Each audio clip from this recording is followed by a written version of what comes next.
السلام علیکم پاکستانیوں، آپ پاکستان کی چاروں طرف نظر دوڑائیں گے تو آپ کو لیڈر ہی لیڈر ملیں گے۔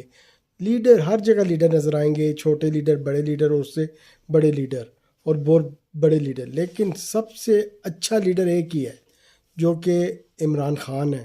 اس کی سب سے بڑی صفت یہ ہے کہ وہ ایماندار ہے اور غریبوں کی طرف اس کا جھکاؤ زیادہ ہے، وہ غریبوں کے بارے میں سوچتا ہے اور بے ایمان نہیں ہے، بالکل بھی نہیں۔ تب بھی عوام اس سے پیار کرتی ہے۔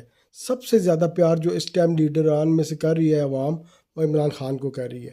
وہ آپ سوشل میڈیا پہ دیکھ لیں، عام گلی محلے کہیں بھی چلے جائیں، تب بھی اس کو ووٹ سب سے زیادہ پڑے۔ کتنی پابندیاں تھی، کوئی اس کو اس کا سمبل نہیں تھا، لیکن پھر بھی عوام نے اس کو ووٹ دیا اور سب سے بڑی پارٹی پارلیمنٹ میں اس ٹائم عمران خان کی ہے، اور جو اس کے ساتھ ہیں وہ کچھ بھی نہیں ہے۔